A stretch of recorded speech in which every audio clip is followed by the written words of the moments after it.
디도서 2장 9절입니다.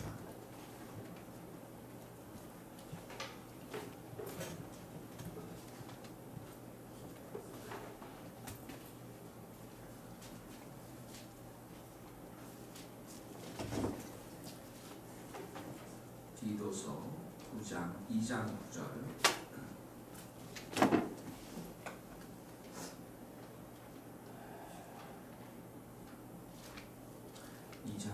에서 15절 읽겠습니다. 종들은 자기 상전들에게 범사에 순종하여 기쁘게 하고 거슬러 말하지 말며 훔치지 말고 오히려 모든 천대된 실성을 나타내게 하라.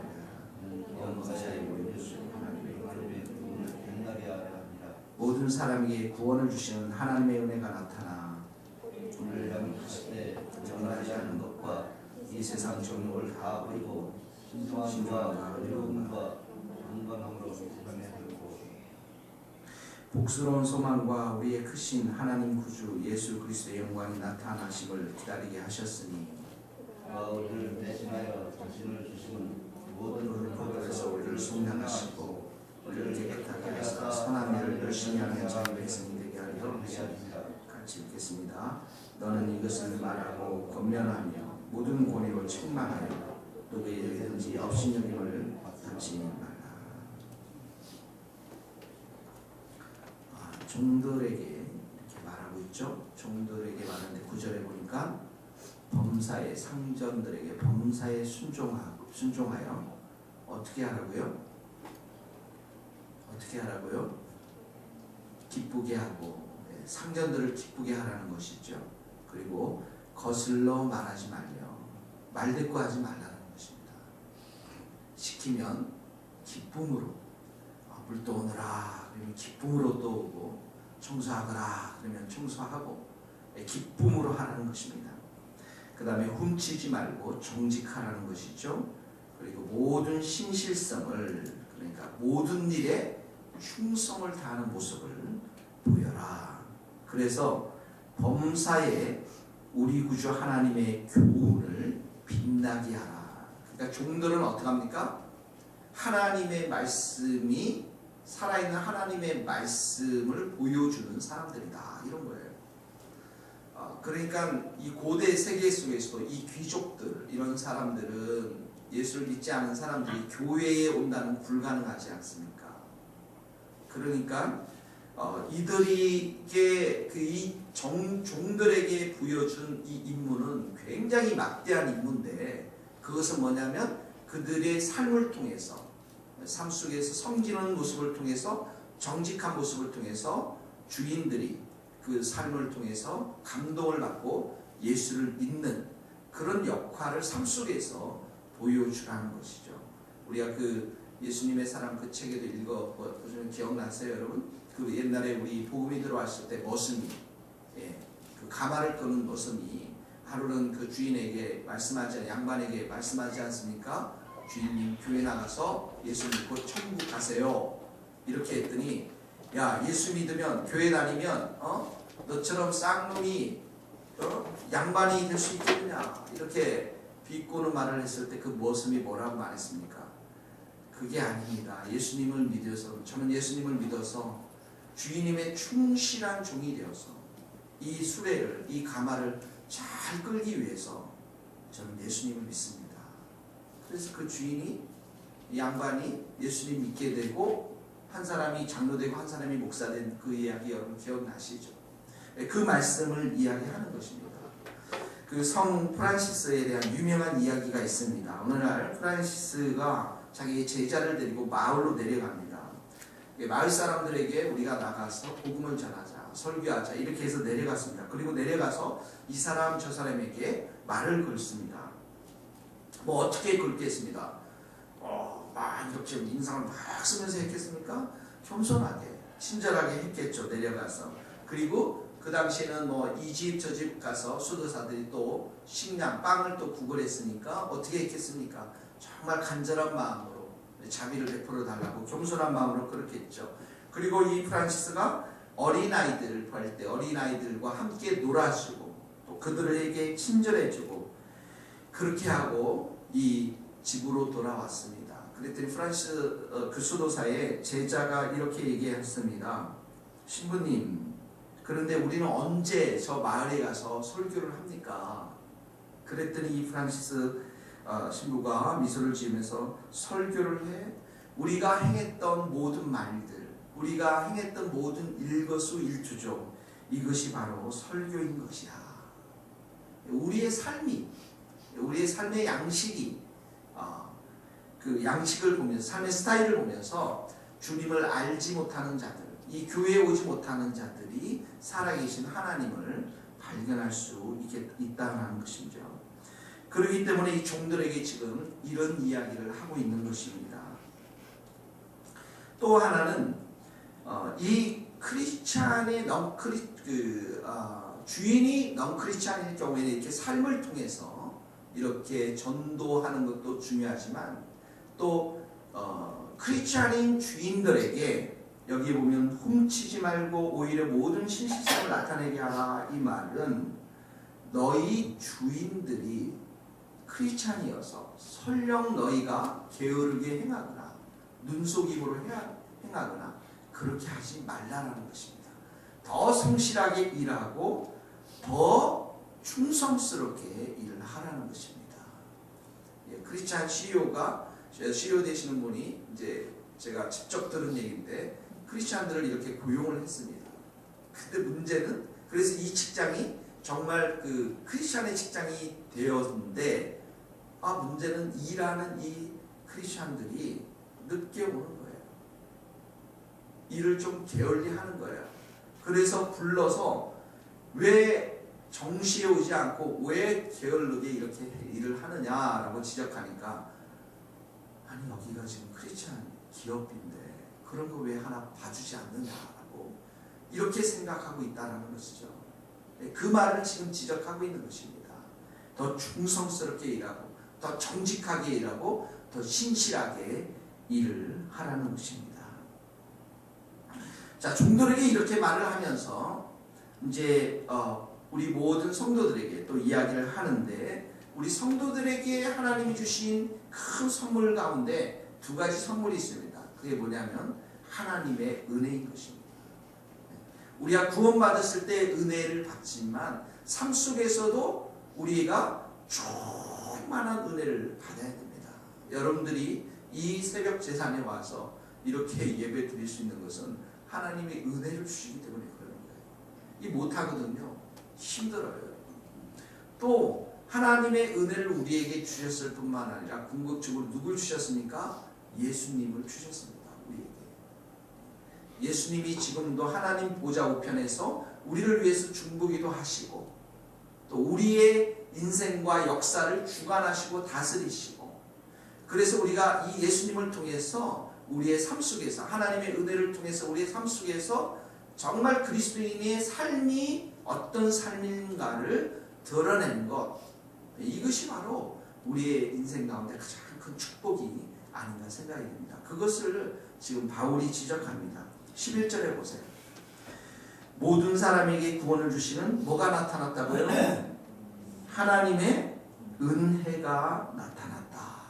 하나님의 은혜가 우리에게 주어졌다는 거예요.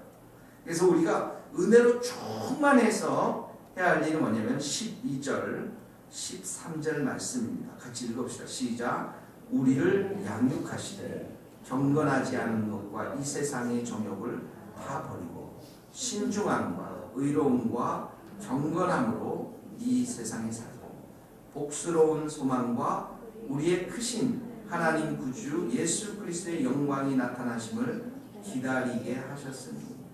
자, 여기 보니까 12절에 버릴 것이 있습니다. 버릴 것이 뭐가 있죠? 경건치 않은 것과 이 세상의 정욕입니다. 하나님 앞에서 불경건하게 살아가는 우리의 모습 버려야 한다는 것이죠. 이 세상의 정욕 버려야 된다. 이 세상의 정욕이라는 것은 우리가 이 땅 가운데 살면서 하늘에 가져갈 수 없는 것들, 천국에 가져갈 수 없는 것들을 말하는 거예요. 하나님이 보시기에 천국에 필요 없는 것들, 그런 곳에 이 세상의 정욕에 여러분의 마음을 너무 많이 쏟지 말라는 것이죠. 천국에 여러분 돈이 있을까요? 없을까요? 없죠. 돈이. 예. 이경문 사님 있을 것 같아요. 지하철 천국에 타려면. 예. 없어요, 여러분. 그러니까 그런 곳에 이 세상에 있는 곳에 이 세상에만 있는 것에 너무 마음을 빼앗기지 말라는 것입니다. 그게 목적이 되어서 살아가지 말라는 것이죠. 그러면서 우리에게 세상의 종을 다 버리고 주신 것이 무엇입니까? 신중함을 주셨습니다. 신중함, 근신하는 것을 말합니다. 또 의로움을 주셨습니다. 그 다음에 경건함을 주셨습니다. 이 의라는 게 무엇입니까? 이 의라는 것은 하나님의 공의, 하나님의 정의. 의가 가장 많이 반영된 곳이 어디입니까? 십계명과 율법입니다. 그러니까 의만을 딱 갖다 들이대면 우린 다 죽어요. 다 심판을 받을 수밖에 없어요. 그런데 하나님이 우리에게 의를 주셨어요. 무엇을 통해서? 예수 그리스도를 통해서.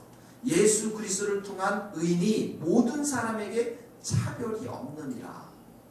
그러니까 예수 그리스도의 의라는 것은 더 구체적으로 하는 십자가 위에서의 의죠. 그래서 십자가 위에서 하나님의 공의의 심판을 다 누가 받으셨습니까? 예수님이 받으셨습니다. 그러면서 예수 그리스도의 의의 옷을 우리에게 입혀주신 것이죠. 그래서 우리가 의인이 된 것입니다. 의인이 된 것의 가장 큰 축복은 뭐냐면, 물론 우리가 용서받은 거지만 의의 옷을 입고 어떻게 하죠? 의로우신 하나님과 동행하는 거예요. 이 의로우신 예수님과 동행하는 거예요. 그러므로 우리의 삶 속에서 죄를 범하면서 어둠을 행하면서 살아간다는 것은 불가능합니다. 왜냐하면 내가 가는 곳에 예수님이 함께 가시고 내가 행하는 곳에 예수님이 함께 하시기 때문에 그렇습니다. 그래서 이 의의 옷을 우리에게 입혀주셨죠. 그리고 경건함으로 살아가라. 바로 하나님만을 바라보며 높이며 존귀히 여기며 살아가라는 것입니다. 그리고 13절에 보니까 우리에게 참으로 이 땅 가운데 살아갈 수 있는 이유와 목적과 동기부여를 해주는 것이 있는데, 그게 뭐냐면 예수님의 재림이라는 것입니다. 예수님의 재림. 이 재림을 너희가 기다리면서 그 영광스럽게 구름을 타고 오시며 왕으로 오시는 그 예수님을 여러분들이 우리가 기다리면서 이 땅 가운데 그렇게 살아가라는 것입니다. 예수님이 이 재림하면 우리가 이제 새벽기도 이렇게 모일 필요도 없잖아요, 그렇죠? 또 그리고 우리가 끝나고 서로 집에 갈 필요도 없어요. 그러니까 예수님이 오시면 우리가 다 함께 살 거예요. 좀 기분 안 좋으세요, 이 기분? 또 우리가 살고 우리가 먹고 우리가 늘 손잡고 또 찬양을 드리고 기뻐하고 감사하고 정말 또 영광스럽게 우리가 또 예수님처럼 변화가 되잖아요. 이경훈 선생님은 어떻게 변화가 될 것 같아요? 젊은 시절로 돌아간다고. 정말 멋졌을 때, 권사님이 참 아름다웠을 때, 그때의 모습으로 가면서 우리가 영광스럽게 변화되는데 상상할 수 없는 것이죠, 진짜. 해처럼 빛나는 그런 사람들은 다 빛날 텐데, 그때는 정말 우리가 매일 만나서 매 순간 만나서 주님을 노래하며 찬양하며 기쁨 가운데 감사함 가운데 살아가는 이 땅의 삶하고는 비교할 수 없는, 그러니까 그 천국을 소망하면서 이 땅에서는 버릴 건 버리고 추구할 건 추구하면서 살아가는데, 이 살아갈 수 있도록 원동력이 되는 게 뭐냐? 하나님의 은혜라는 것이죠. 하나님의 은혜. 자, 그러면서 14절에는 예수님을 우리에게 주셨다라는 거예요. 그가 우리를 대신해. 그가 누굽니까? 예수님이십니다. 14절 15절 읽어봅시다. 14절 시작. 그가 우리를 대신하여 자신을 주시는 모든 불법에서 우리를 속량하시고 우리를 깨끗하게 하사 선한 일을 열심히 하는 자기 백성이 되게 하려 합니다. 자, 우리가 처음에 불법에서 무슨 말입니까? 죄의 구렁텅이에서 우리를 건져주셨다. 속량해 주셨고요. 구속하여 주셨다는 것이죠. 죄에서 우리를 건지셨을 뿐만 아니라 죄를 죽일 수 있는 능력도 주셨다는 거예요. 이 말은 이 속량했다는 거예요. 그 다음에 우리를 깨끗하게 하셨다. 정결하게 하셨다. 그리고 이 구원과 깨끗함에 어디까지 가냐면 선한 일을 열심히 하는 백성으로 우리를 세우셨다는 것입니다. 사도행전 10장에 보면 예수님이 이 땅에 오셔서 한 일이 있습니다.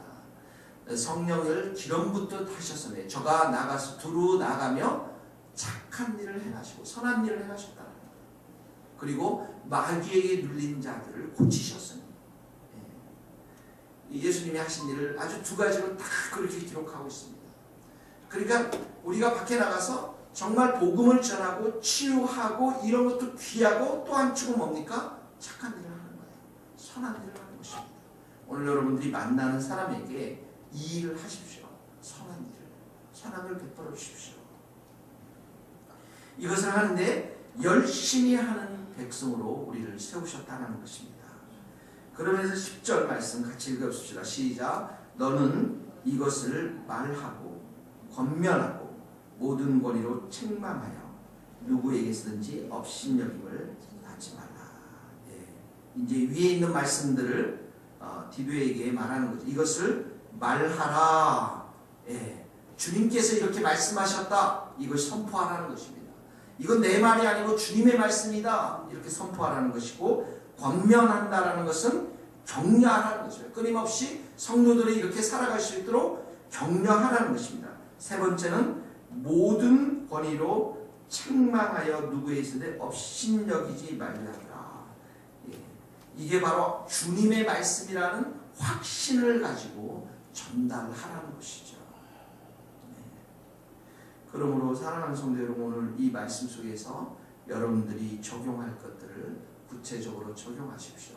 우리에게는 이 땅에서 승리할 수 있는 하나님의 비결을 주셨는데, 그것이 무엇이냐면 하나님의 은혜이고 또 우리에게 예수님을 주셨다는 것입니다.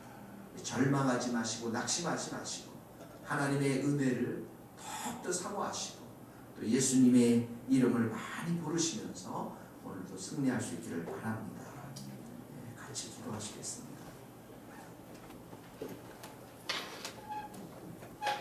신정수 집사님이 다리에 금이 가가지고 한 5주 진단을 받으셨는데 엊그제 지금 병원에 입원한 것 같아요. 그래서 우리 신정수 집사님이 잘 나을 수 있도록 좀 기도해 주셨으면 좋겠습니다. 같이 이 시간에 기도하시고 또 오늘 금요일날 철야 집회를 위해서 같이 기도했으면 좋겠습니다.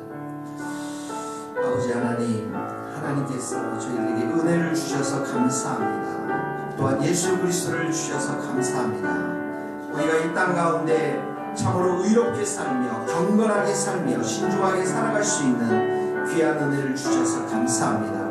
이 은혜를 받은 자로서 세상의 정욕을 벗어버리고 하나님 경건하게 살아갈 수 있는 하나님 충만한 은혜를 덧입혀 주시옵소서.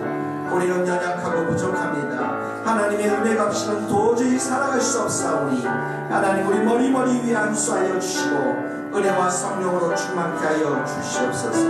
하나님 아버지, 우리가 예수님을 주셔서 감사합니다. 예수님 오늘도 우리의 심령을 깨끗게 하시고 영혼을 깨끗게 하여 주셔서 우리가 만나는 모든 사람들에게 예수 그리스도의 선한 삶을 살아갈 수 있도록 예수님 도와주시고 은혜를 덧입혀 주시옵소서. 오 하나님 아버지, 우리의 삶 가운데 참으로 주님을 사랑하고 주님의 재림을 기다리는 그러한 경건한 믿음들이 우리 가운데 있게 되기를 간절히 기도합니다. 하나님, 오늘 특별히 신정준 집사님 주께서 기억하여 주시고 병실에서 기도하게 할 때에 하나님 성령으로 충만케 하시고 만나주시고 그 딸에게 성령으로 충만한 은혜와 기름을 부어 주시옵소서. 하나님 아버지, 오늘도 우리 교회 가운데 가운데 하나님 금요철야 예배가 있습니다. 하나님 말씀을 전하는 목사님에게 성령의 충만한 은혜를 더하여 주시고 우리가 그 말씀을 듣고서 참으로 주님 앞에 기도하며 성령의 불이 임하는 귀한 집회가 될 수 있도록 주님 도와주시옵소서. 하나님의 귀한 은혜와 사랑이 우리 모든 자들에게 넘쳐나는 복된 하루가 될 수 있도록 주님 도와주시옵소서.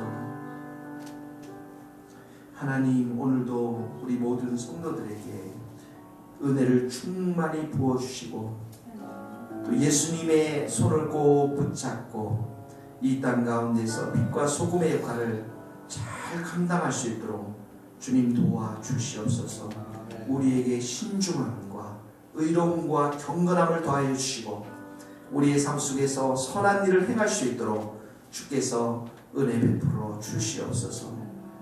예수님의 이름으로 기도하오며 지금은 우리 주 예수 그리스도의 은혜와 하나님의 크신 사랑과 성령님의 교통하심이 우리 모든 성도들과 선교사님 머리 위에 이제로부터 영원토록 함께 하시기를 간절히 축원하옵나이다.